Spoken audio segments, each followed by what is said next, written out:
Hello my lovely kids, कैसे हो सब? आई होप सब बढ़िया हैं, बढ़िया से सबकी पढ़ाई चल रही है।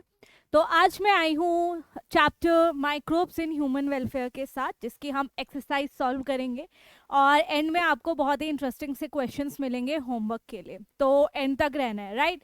तो विदाउट एनी डिले चलिए अपना लेक्चर स्टार्ट करते हैं। बहुत ही छोटा सा ये चैप्टर है। अगर मैं बात करूँ इसकी वेटेज की, तो लगभग आपका इस चैप्टर से जो है, अगर मैं बोर्ड्स की बात करूं तो लगभग 3 मार्क्स के क्वेश्चन आते हैं इससे, ठीक है? तो बहुत ही छोटा सा इंटरेस्टिंग सा टॉपिक है, लेकिन हाँ मतलब अगर क्वेश्चन आता है तो बुक के किसी भी डेप्थ वाले टॉपिक से आ सकता है, यानी कोई भी टॉपिक है उसकी डेप्थ से क्वेश्चन निकाल के दे सकते हैं। तो ऑफ कोर्स आपको अच्छे से एनसीईआरटी की रीडिंग लगानी है, उसको समझना है। तो स्टार्ट करते हैं। पहला क्वेश्चन है कि bacteria can not be seen with naked eyes and these can be seen with the help of microscope, of course। Bacteria को हम अपनी आंखों से नहीं देख सकते डायरेक्टली, बट माइक्रोस्कोप की मदद से देख सकते हैं। If you have to carry a sample from your home, अगर आपको घर से कोई सैंपल लैब में ले जाना है to demonstrate the presence of microbe with the help of microscope, which sample would you carry? अगर आपको घर से कोई सामान ले जाना पड़े लैब में बैक्टीरिया की प्रेजेंस देखने के लिए, तो आप कौन सा ले जाएंगे? आप सबको पता है हमारे घर में रोज हम ऑलमोस्ट रोज खाते हैं, बहुत हेल्दी होता है, दही।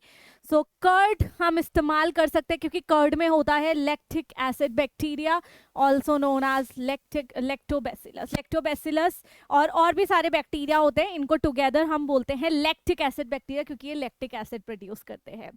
These bacteria produces acid that coagulates और डाइजेस्ट पार्शियली मिल्क, प्रोटीन को डाइजेस्ट करके लैक्टिक एसिड बनाते हैं और मिल्क से कन्वर्ट कर देते हैं दही में। A small drop of curd is carried to the biology laboratory because it contains multitude of bacteria which can be easily observed under a microscope. Right so दही का छोटा सा 1-2 ड्रॉप से भी हमें बहुत सारे बैक्टीरिया उसमें दिख सकते हैं। तो दही एक बहुत बढ़िया सैंपल होगा अगर हमें घर से ले जाना पड़े कोई सैंपल, तो right. So yes, curd contain many bacteria. चलिए यहाँ पे मैं आपको 10 सेकेंड दे रही हूँ, रीड कीजिए और फटाफट से बताइए। इसमें तो कोई दिक्कत नहीं होगी, बहुत ही सिंपल सा ये क्वेश्चन था। चलिए नेक्स्ट देखते हैं। Give an example that proves that microbes releases gases during metabolism। हमें एग्जाम्पल देना है कि माइक्रोब जब भी कोई रिएक्शन करते हैं, मेटाबॉलिज्म करते हैं, तो वो गैस प्रोड्यूस करते हैं और वो गैस जनरली CO2 होती है। सो यहाँ पे देखो, बैक्टीरिया और फंजाई आपकी फर्मेंटेशन करवाते हैं। बेटा फर्मेंटेशन एक तरीके की एनारोबिक रेस्पिरेशन होती है, यानी ऐसी रेस्पिरेशन जो बिना ऑक्सीजन के और ऑक्सीजन की एब्सेंस में करवाई जाती है, राइट। सो जब ये फर्मेंटेशन करते हैं तो बेटा कार्बन डाइऑक्साइड रिलीज करते हैं। Fermentation is a process of converting a complex organic substance into simpler one with the help of action of bacteria और ईस्ट आपका फंगस होता है। Fermentation produce alcohol with the release of carbon dioxide. अगर मैं इसका, आपने 11th में पढ़ा होगा कि ग्लूकोज कन्वर्ट होता है पायरुविक एसिड में, टूटता है, और पायरुविक एसिड टूटता है अल्कोहल प्लस CO2 में। तो ये प्रोसेस आप 11th में पढ़ते हो, हमने 11th क्लास में पढ़ी होगी रेस्पिरेशन में। तो यहाँ पे ग्लूकोज को तोड़कर अल्कोहल और CO2 बनाया जाता है बैक्टीरिया और फंजाई की मदद से। दूसरा, जो आपको इडली, डोसा या फिर ब्रेड, राइट, ब्रेड बनाने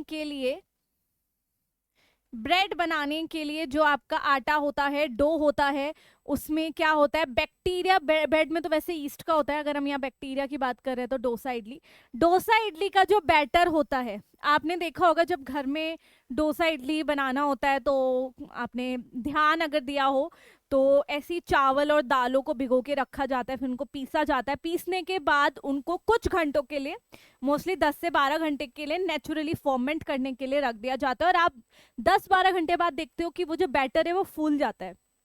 तो वो फूल जाता है बिकॉज ऑफ CO2 फॉर्मेशन।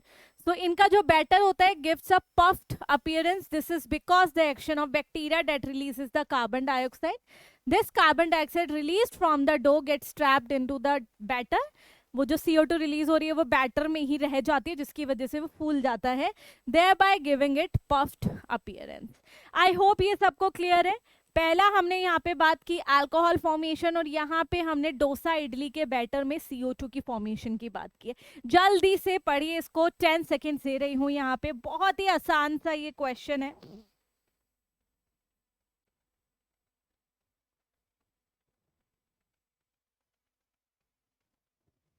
चलिए नेक्स्ट क्वेश्चन देखेंगे फिर.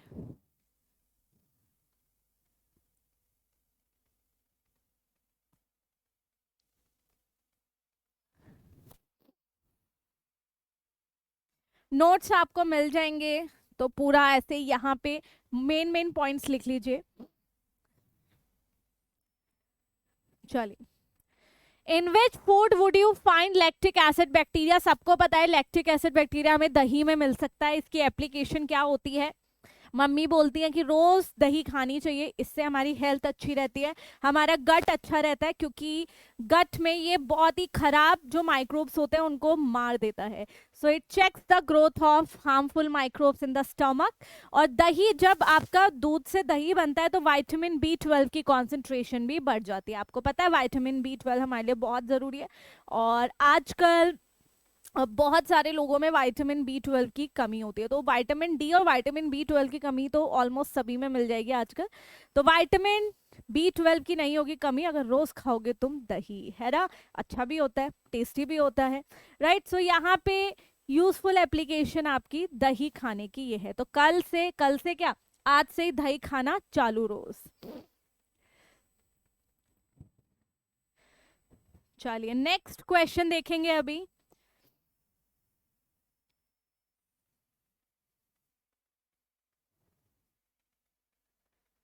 Name some traditional Indian food made up of wheat, rice, Bengal gram. So आपका जो पहला ब्रेड है, ठीक है, वो आटे, फर्मेंटेड आटा का जो आप आटा गूंथते हो उसको फर्मेंट किया जाता है, खमीर उठाया जाता है उसमें with the help of saccharomyces cerevisiae. It's a yeast fungi है ये, ठीक है. और दूसरा डोसा उपमा इडली का जो बैटर बनता है आपने देखा होगा, चावल के साथ दाल भी भिगोई जाती है. So they are fermented preparation of rice in Bengal gram. And इनको 3 से 12 घंटे, डिपेंड करता है कि मौसम कैसा है. ज़्यादातर ठंड के मौसम में टाइम लग जाता है, गर्मी में जल्दी हो जाता है. So they are allowed to ferment for 3 to 12 hours with the bacteria like leuconostoc. तो यस, हम वीट को ब्रेड बनाने में इस्तेमाल करते हैं, और चावल और दाल को डोसा इडली और उपमा के बैटर के लिए करा जाता है. उनको भिगोकर फिर पीस कर फर्मेंटेशन के लिए रख दिया जाता है. बहुत आसान, देखो बहुत ही नॉर्मल सा जो बेसिक से आपके क्वेश्चन है, डेली यूज में आप घरों में भी ये एग्जाम्पल्स देखते हैं. तो yes, it's very interesting.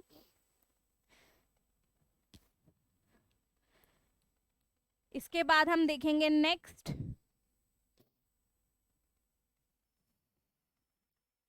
I hope यहाँ तक किसी को कोई दिक्कत नहीं. अगर दिक्कत है तो जल्दी से कमेंट सेक्शन में बता दीजिए. नेक्स्ट है, in which we have microbes played a major role in controlling disease caused by harmful bacteria.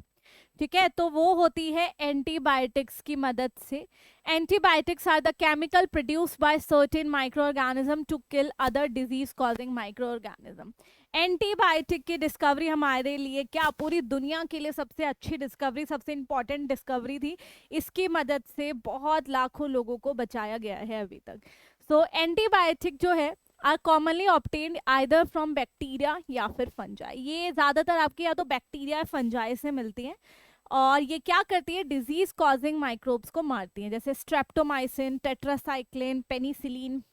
जिसमें से पेनिसिलिन जो है, it was the first one two discover, जिसको सबसे पहले गलती से अलेक्जेंडर फ्लेमिंग ने डिस्कवर कर लिया था, राइट.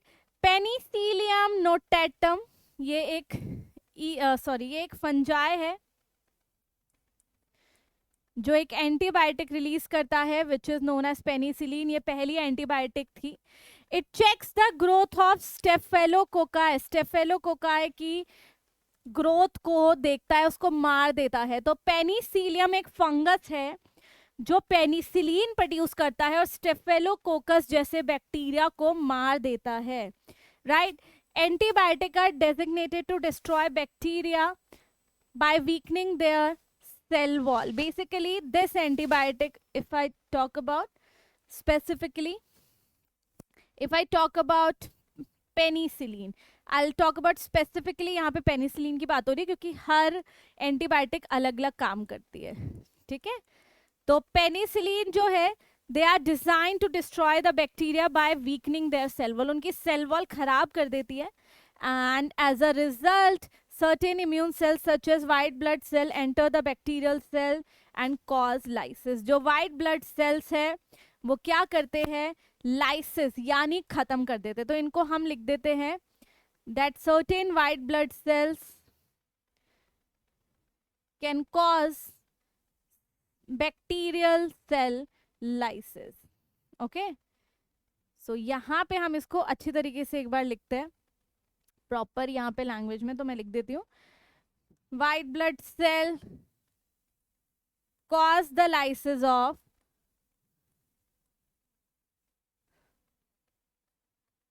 और चलिए इसको अगर नहीं भी लिखेंगे तो चलेगा क्योंकि ये आपको कंफ्यूजन ही कर देगा।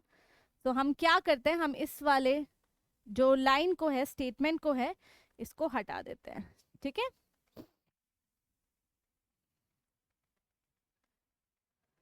चलिए हमने इस वाली लाइन को हटा दिया है। बस इतना लिख दो कि उसकी सेल वॉल को क्या कर देता है, वीक कर देता है।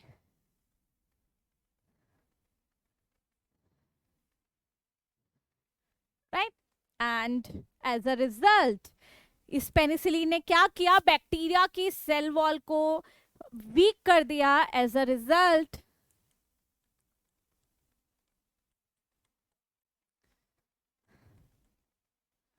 bacterial cell will be killed or destroyed, ठीक है।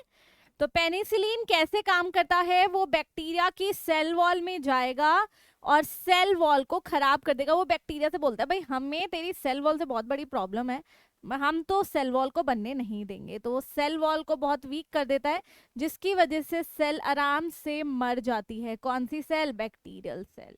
ओके, तो यहाँ पे आप देख सकते हो, यहाँ पे मैंने एक एग्जांपल दिया कि एंटीबायोटिक कैसे अपना काम कर सकती है। तो एक एग्जांपल यहाँ पे दिया, जैसे पेनिसिलिन जो है वो बैक्टीरिया की सेल वॉल को खत्म कर देती है। बैक्टीरिया की सेल वॉल को क्या कर देगी, खत्म कर देगी।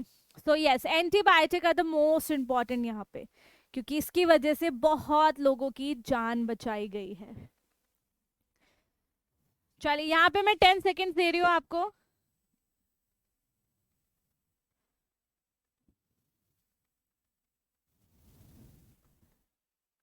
इसके बाद हम जाएंगे next question. Name any two species of fungus which are used in the production of antibiotics. बेटा penicillin by Penicillium notatum and cephalosporin by Cephalosporium। ये दो फंजाई है जिनकी मदद से क्या बनती है आपकी एंटीबायोटिक, जिसकी मदद से क्या बनती है, एंटीबायोटिक। हालांकि एंटीबायोटिक बैक्टीरिया से भी बन सकती है और वो बैक्टीरिया को ही मारेंगी, दूसरे बैक्टीरिया को मारेंगी। तो एंटीबायोटिक हमें फंगस से भी मिल सकती है और बैक्टीरिया को से भी मिल सकती है। उनका मेन टारगेट बैक्टीरिया होता है। एंटीबायोटिक में एंटी होता है अगेंस्ट बैक्टीरिया। तो एंटीबायोटिक बैक्टीरिया के अगेंस्ट होती है बट हमारे लिए अच्छी होती है, वो हमें हार्म नहीं करेगी, वो बैक्टीरिया को हार्म करती है। मुझे उम्मीद है यहाँ तक आपको सब क्लियर है।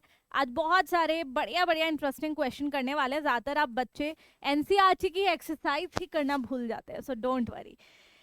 इसके बाद है व्हाट इज सीवेज। सीवेज क्या होता है, गंदा पानी, म्यूनिसिपल वेस्ट मैटर और that is carried away in sewers and drains. ठीक है, जो आपका म्युनिसिपल वेस्ट वाटर होता है और वेस्ट मैटर होता है उसको हम क्या बोलते हैं, सीवेज बोलते हैं। It contains both liquid and solid waste. ये हमारे लिए कैसे हार्मफुल हो सकता है वो पूछा है। इसमें लिक्विड और सॉलिड वेस्ट होता है, ऑर्गेनिक मैटर होता है, बहुत गंदे माइक्रोब्स होते हैं जो हमें बीमारी कर सकते हैं, पैथोजेनिक मतलब जो हमें बीमारी कर सके। It can cause several waterborne disease. Sewage water is the major cause of polluting drinking water. Hence, it is essential that the sewage water is properly collected, treated and disposed. ठीक है, तो उस गंदे पानी में बहुत सारा ऑर्गेनिक मैटर, बहुत सारे गंदे गंदे माइक्रोब्स होते हैं और भी सारी गंदगी होती है। हमें उसको यूज करने से पहले उसको अच्छे से ट्रीट करना पड़ेगा। वो हम करते हैं with the help of sewage treatment plant, STP, sewage treatment plant, right? कितना बढ़िया, कितना बढ़िया सा सुंदर सा यहाँ पे आंसर लिखा हुआ है। आपको बस आइडिया लेना है कि हमें आंसर्स लिखने कैसे होते हैं, कितना लिखना होता है और कितना एक्स्ट्रा नहीं लिखना होता है। ठीक है, हमें यहाँ पे कहानी नहीं लिखनी है पूरी, जो भी क्वेश्चन में पूछा जाता है सिर्फ टू द पॉइंट स्पेसिफिक चीजें लिखनी होती है। किसी को पसंद नहीं है कि कहानियां कोई पढ़ता रहे, राइट? जो टीचर्स भी चेक करते हैं, they need you to write keywords and very specific answers, तो उसी पे ध्यान देना है। और याद रखना है कि क्वेश्चन में पूछा क्या गया है, कुछ और नहीं लिखना है। बहुत बच्चे क्या करते हैं, उनको नहीं आता तो वो कुछ और कहानी लिख देते हैं, वो नहीं लिखना है, राइट? जो क्वेश्चन में स्पेसिफिक पूछा है सिर्फ वही आंसर करना है।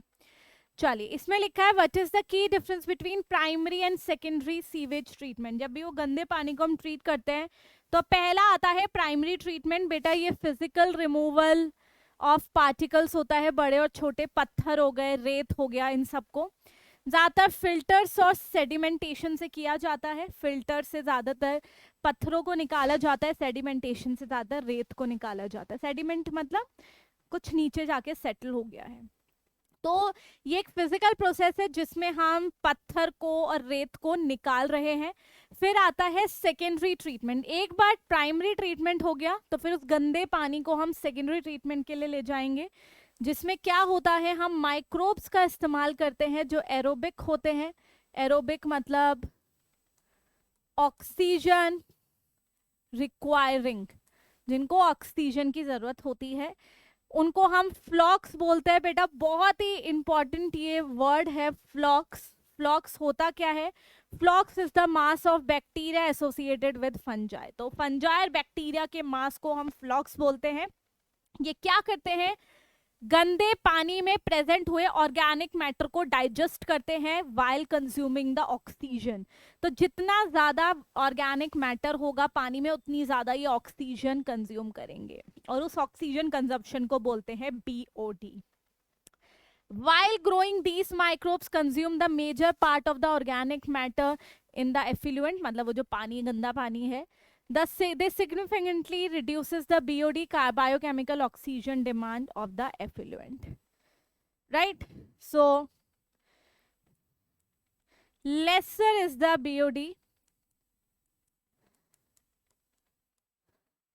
lesser will be the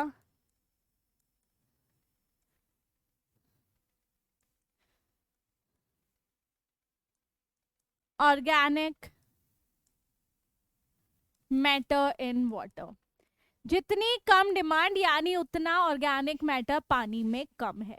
याद रखना कि जितना ज्यादा BOD, जितनी ज्यादा ऑक्सीजन की डिमांड होती है उतनी गंदगी होती है पानी में, और जितनी ज्यादा ऑक्सीजन की डिमांड कम होती है उतनी कम गंदगी होती है। तो इन माइक्रोब्स को इस्तेमाल किया जाता है कब तक ओके कब तक किया जाता है, जब तक वो अपनी BOD इसमें लेस नहीं कर देते, यानी वो अपनी ऑर्गेनिक मैटर को पूरा डाइजेस्ट, ऑलमोस्ट पूरा डाइजेस्ट नहीं कर देते हैं। तो ये था डिफरेंस प्राइमरी और सेकेंडरी ट्रीटमेंट में। प्राइमरी में हम फिजिकल मेथड यूज करते हैं, सेकेंडरी में हम माइक्रोब्स को इस्तेमाल करते हैं, बैक्टीरिया और फंगस को इस्तेमाल करते हैं। यहाँ पे दे रही हूं मैं आपको 10 सेकेंड्स, देखिए, पढ़िए, फिर बताइए कुछ तकलीफ हो तो।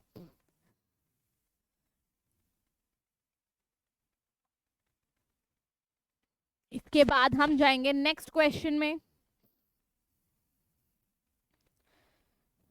चलिए, do you think microbes can also be used as a source of energy? बिल्कुल सही। कुछ मिथेनोजेंस होते हैं जिनको हम बायोगैस या गोबर गैस को प्रोड्यूस करने में हम इस्तेमाल करते हैं। मिथेनोजेंस क्या होते हैं बेटा? आर्की बैक्टीरिया होते हैं। ये ज्यादातर हमें सीवेज ट्रीटमेंट प्लांट से भी मिल जाते हैं, या फिर ये हमें गाय भैंस के पेट में, गट में मिल जाते हैं। र्यूमन उस पार्ट को बोलते हैं। सो इसके बाद पूछा है कि कैसे। So this generation of biogas is an anaerobic process, यानी absence of oxygen is required. Oxygen बिल्कुल नहीं चाहिए इन गैसेस को प्रोड्यूस करने के लिए, यानी मिथेनोजेंस जो है वो क्या है? एनारोब्स और एनारोबिक बैक्टीरिया। इनको ऑक्सीजन बिल्कुल पसंद नहीं है।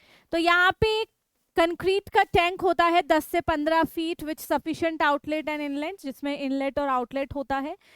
काउ डंग या बफेलो डंग, क्योंकि उसमें मिथेनोजेंस होते हैं, उनको पानी में मिलाया जाता है और टैंक में डाला जाता है। यहाँ पे डाइजेस्ट होते हैं anaerobic methane producing bacteria, methanogens, which produce biogas. जो भी ऑर्गेनिक मैटर हमने डाला है उसको मिथेनोजेंस डाइजेस्ट करेंगे और मीथेन गैस बनाएंगे। Biogas can be removed from the pipe, एक आउटलेट होता है जिससे बायोगैस को निकाला जाता है। तो बायोगैस जो है it's a mixture of methane, carbon dioxide and other gases like hydrogen. Okay, so biogas में मीथेन होता है, कार्बन डाइऑक्साइड होती है, हाइड्रोजन होता है। जो मेन पार्ट है वो मीथेन होता है, हालांकि मेन पार्ट जो होता है वो मीथेन होता है। So this is how we produce biogas. ये जो बायोगैस की टेक्नोलॉजी है ज़्यादातर आपको विलेज में मिल जाएगी, क्योंकि वहाँ पे काउ डंग, बफेलो डंग बहुत इजीली अवेलेबल होते हैं। तो ये टेक्नोलॉजी ज़्यादातर आपको विलेज में, गाँवों में देखने को मिलेगी। और इसको इस्तेमाल किया जा सकता है खाना बनाने के लिए, लाइट प्रोड्यूस करने के लिए, इलेक्ट्रिसिटी प्रोड्यूस करने के लिए, राइट। यहाँ पे it can be use to cook food, to lighten the house.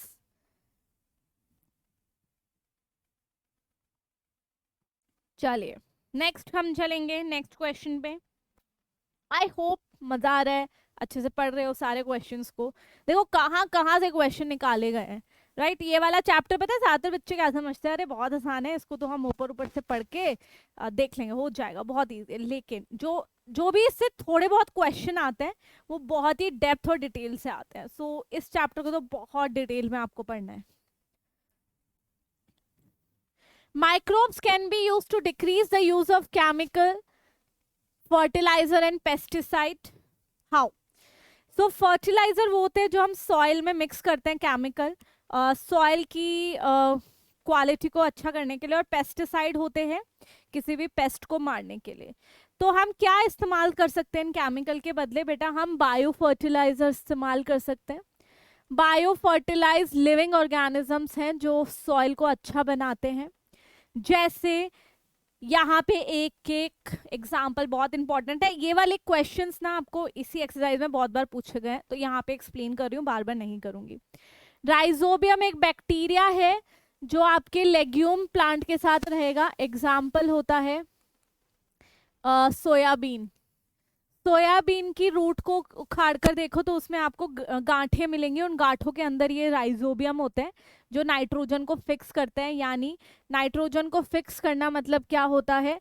Nitrogen को कन्वर्ट करना अमोनिया में, क्योंकि प्लांट जो है वो डायरेक्टली नाइट्रोजन नहीं ले सकता, तो वो बैक्टीरिया से बेचारे से मदद मांगता है कि भाई हमारे लिए नाइट्रोजन को अमोनिया में कन्वर्ट कर दो ताकि हम इस नाइट्रोजन को इस्तेमाल कर पाए। तो ये काम राइजोबियम कर सकता है।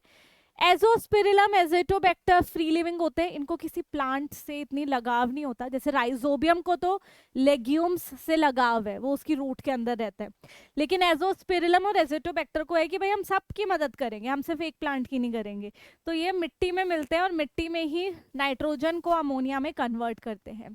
ऐसा ही एनाबेना, नॉस्टॉक और ऑसिलेटोरिया है, ये आपके साइनोबैक्टीरिया है, बहुत ही कॉस्ट इफेक्टिव और इको फ्रेंडली है।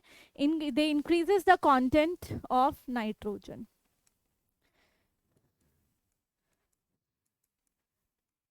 नाइट्रोजन कंटेंट इंक्रीज करते हैं सॉइल में, और आपको पता है प्लांट के लिए नाइट्रोजन कितना जरूरी है। बिना नाइट्रोजन के ना तो डीएनए बनेगा, ना आरएनए, ना प्रोटीन, ना हॉर्मोन्स, विटामिन्स, कुछ नहीं बनेगा। So nitrogen is a very very very important element for plant, है ना, बहुत इंपॉर्टेंट है।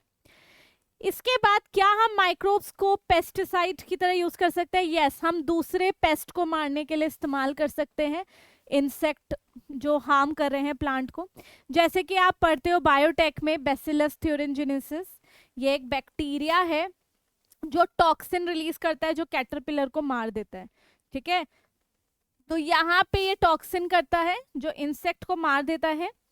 मार्केट में इनके ड्राई स्पोर्स अवेलेबल होते हैं पैकेट में, उनको पानी में मिक्स करके जो भी प्लांट में खतरा होता है उन पे स्प्रे कर दिया जाता है।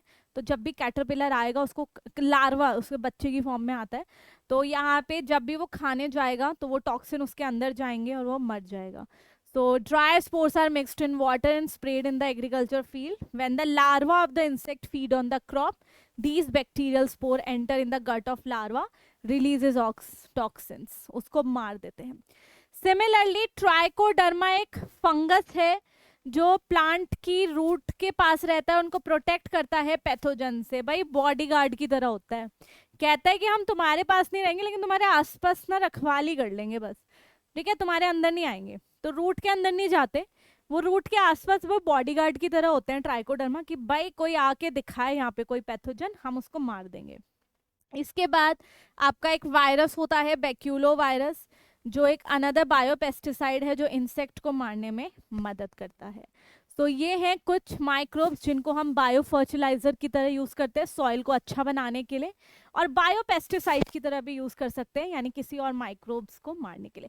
बहुत इंपॉर्टेंट टॉपिक है, क्योंकि अगर आप बोर्ड्स की बात करो तो प्रीवियस ईयर क्वेश्चंस इनसे आ चुके हैं, तो very very very important, right. Previous year questions आ चुके हैं।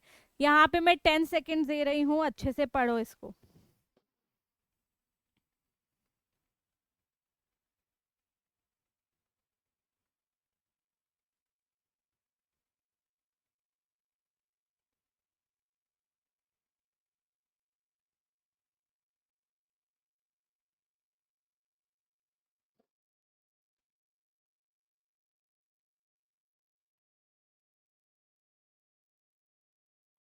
चलिए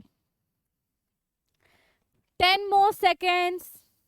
बड़ा क्वेश्चन है, लॉन्ग क्वेश्चन है, अच्छे से पढ़ो इसको।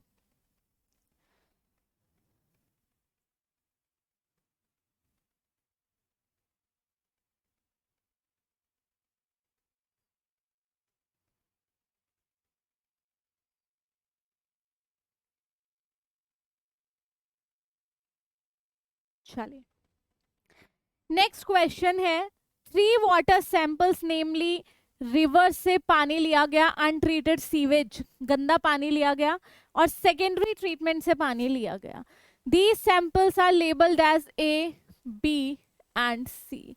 इनकी बीओडी अलग अलग लेबल नहीं थे, तो बीओडी एक की हमें 20 मिली, एक की 8 मिली, एक की 400 मिली, तो हमें बताना है कौन क्या है।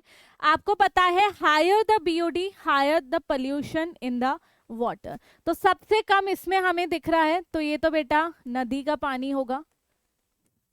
सबसे ज्यादा हमें इसमें दिख रहा है तो 400 तो अनट्रीटेड, जो बिल्कुल ट्रीट ही नहीं किया, गंदा पानी, अनट्रीटेड सीवेज वाटर होगा।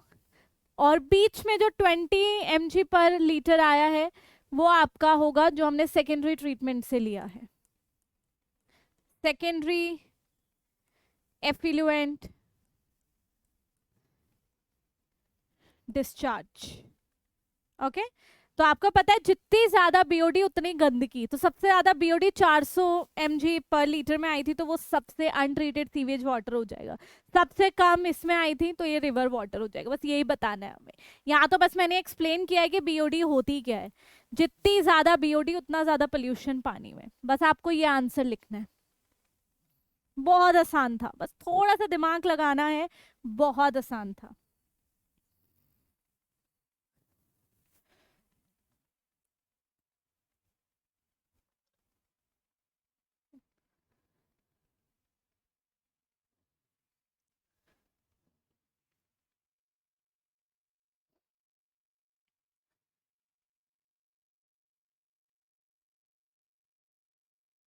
चलिए,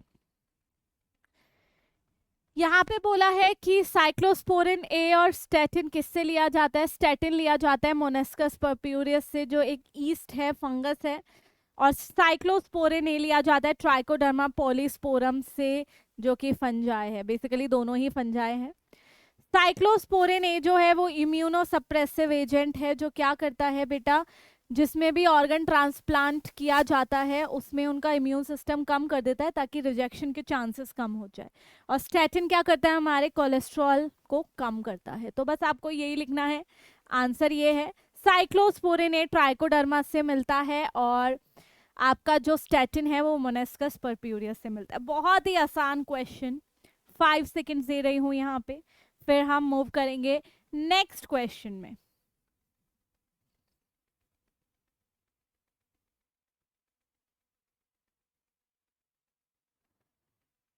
चलिए, find out the role of microbes in the following single cell protein. वैसे तो ये जो टॉपिक है वो स्ट्रैटेजीज, आपका स्ट्रैटेजीज से जो अब चैप्टर आपका नहीं रहा, राइट, डिलीट हो गया है, लेकिन फिर भी हम पढ़ते हैं। तो सिंगल सेल प्रोटीन है जो हम किसी ऑर्गेनिज्म की सेल से एक्सट्रैक्ट करते हैं, बहुत हाई लेवल पे, बहुत बड़े स्केल पे, बहुत अमाउंट ऑफ प्रोटीन हम उससे एक्सट्रैक्ट करते हैं। सो आपको पता है more than 25% of the human population is suffering from hunger and malnutrition, and one of the alternate source of protein for animal and human nutrition is single cell protein। यानी एक ही cell से इतना सारा अमाउंट मिल जाता है। लेकिन इसका मतलब ये नहीं है कि ये प्रोटीन सिर्फ सिंगल यूनिसेलुलर ऑर्गेनिज्म से निकाला जाता है, किसी के भी सेल से निकाला जाता है, इवन मशरूम की सेल से भी निकाला जा सकता है। माइक्रोब्स लाइक स्पिरुलिना और Methylophilus methylotrophus are being grown on an industrial scale. ये दोनों बैक्टीरिया हैं जिनको बहुत ही बड़े स्केल में इंडस्ट्री में ग्रो किया जाता है, किसी भी गंदगी में ग्रो जाते हैं, किसी भी गंदे पानी में, और ये माइक्रोब्स को प्रोटीन के सोर्स के लिए इस्तेमाल किया जाता है। बहुत बड़े अमाउंट में ये प्रोटीन निकालते हैं। तो आपको पता है ज़्यादातर लोगों में प्रोटीन की कमी रहती ही है। So this single cell protein is a very good source of protein. इसके बाद ये मिट्टी की बात कर रहे हैं कि माइक्रोब्स का क्या रोल है मिट्टी में। बहुत रोल है बेटा, क्योंकि अगर मिट्टी में अच्छे माइक्रोब्स नहीं होंगे तो हमारे प्लांट्स, हमारी क्रॉप्स कैसे ग्रो करेंगी। तो बस वही लिखना है जो मैंने पहले भी लिखवाया था कि आपका जो है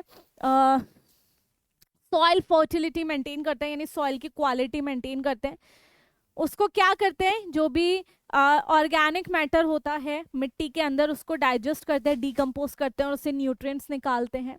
ठीक है, सपोज एक पौधे से एक पत्ता नीचे गिर गया मर के, उस पत्ते पे माइक्रोब्स एक्ट करेंगे, उसको डिकम्पोज करेंगे और उस पत्ते से जितने भी न्यूट्रिएंट्स थे वो वापस से मिट्टी में कर देंगे, राइट।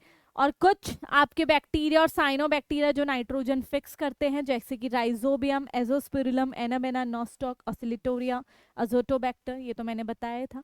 तो माइक्रोब्स मिट्टी में बहुत सारे रोल प्ले करते हैं, डिकम्पोजिशन करके न्यूट्रिएंट्स को बाहर निकालते हैं, मिट्टी में डालते हैं। दूसरा, नाइट्रोजन फिक्स करते हैं, यानी नाइट्रोजन को अमोनिया में कन्वर्ट करते हैं ताकि प्लांट अच्छे से नाइट्रोजन को ले पाए। तो बिल्कुल एज इट इज आपको लिखना है। यहाँ पे मैं आपको 10 सेकेंड्स दे रही हूँ, 15 सेकेंड्स ले लो, बट रीड करो every point, read every point.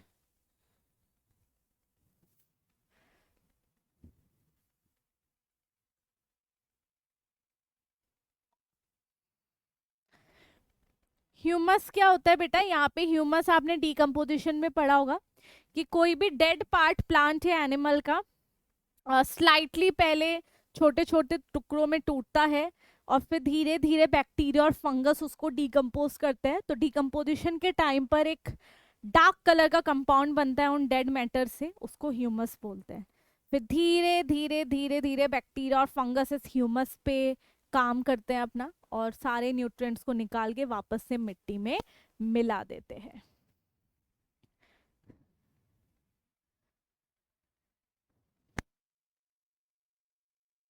चलिए, अभी नेक्स्ट हम देखेंगे नेक्स्ट क्वेश्चन।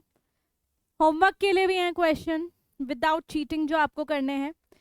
2 क्वेश्चन रह गए हैं। Which of the following is decreasing order में आपको करना है इंपॉर्टेंस में। तो बेटा सबसे पहले पेनिसिलिन इंपॉर्टेंट है, देन बायोगैस, देन दही, देन सिट्रिक एसिड। क्यों, ये भी पूछा है। पेनिसिलिन बेटा एक एंटीबायोटिक है जिन्होंने लाखों लोगों की जान बचाई है। बायोगैस एक फ्यूल की तरह काम करता है, जिसकी वजह से लोगों के घरों में चूल्हे चल रहे हैं, लोगों के घर में रोशनी आ रही है। तीसरा दही है जो हमारी हेल्थ अच्छी करता है तीसरे नंबर पे। और चौथे नंबर पे सिट्रिक एसिड है जिसको as a food preservative use किया जाता है। तो इंपॉर्टेंस में सबसे पहले पेनिसिलिन है, फिर बायोगैस है, फिर दही है, फिर सिट्रिक एसिड है। कितना बढ़िया क्वेश्चन है, मतलब one of my favourite question. थोड़ा सा इस क्वेश्चन में हल्का सा दिमाग लगाना होता है, तो जब बायो में ऐसे क्वेश्चंस आते हैं ना, तो वो और इंटरेस्टिंग बना देते हैं बायो को, क्योंकि बायो में लोग सोचते हैं कि सिर्फ रटना ही है, ऐसा नहीं है। बायो को अगर सोच समझा जाए और सोचा जाए तो बहुत इंटरेस्टिंग है, उससे बहुत बढ़िया बढ़िया क्वेश्चंस आपके बन सकते हैं। चलिए यहाँ पे 10 सेकेंड दे रही हूँ, फिर हम आज का लास्ट क्वेश्चन डिस्कस करेंगे, इसके बाद आपके लिए होंगे homework questions.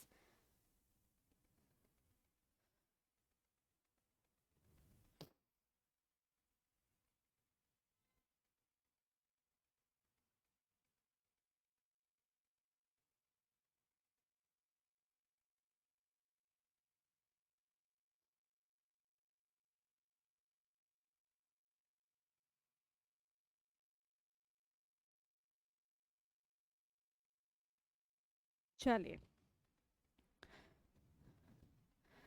How do bio fertilizers enrich the fertility of soil, ये तो मैंने बता ही दिया था। ठीक है, बायो फर्टिलाइजर्स कैसे करते हैं।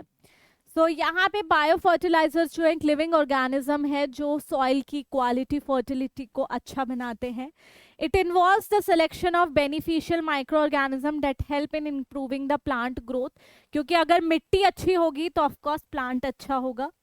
They are introduced to seed, root, soil to mobilize availability of nutrients by their biological activity.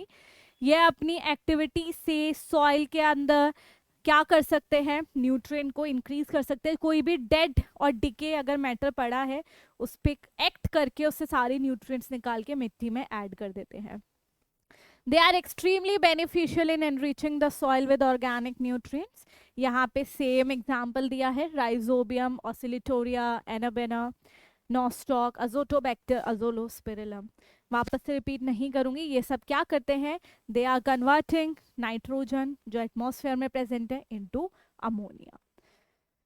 Point by point बढ़िया सा आंसर लिख देना है, मतलब मजा आ जाए, जो भी टीचर चेक कर रहे हैं उसको पढ़ के ऐसा हो जाए भाई कितना बढ़िया आंसर लिखा है ना। चलिए, आज के लिए यहीं पे होता है समाप्त हमारा लेक्चर, बट लेक्चर के समाप्त होने से पहले आपको दिए जाएंगे होमवर्क के लिए क्वेश्चंस। सो मेक श्योर बिना चीटिंग के आप वो आंसर्स लिखें उन क्वेश्चंस के।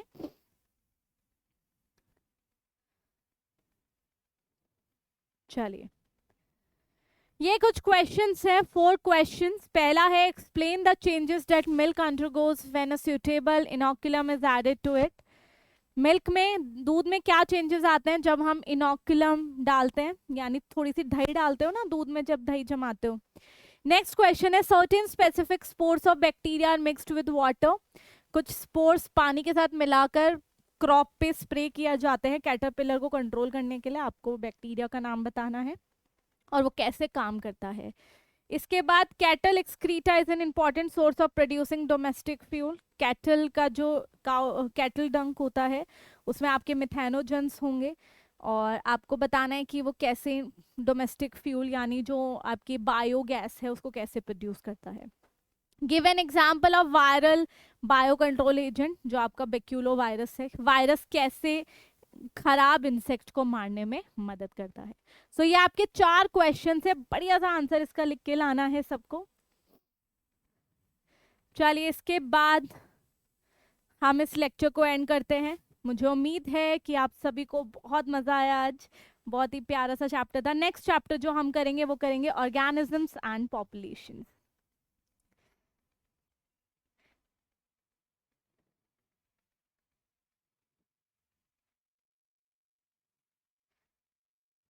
चलिए, नेक्स्ट टाइम मिलते हैं। Till then take care everyone, bye.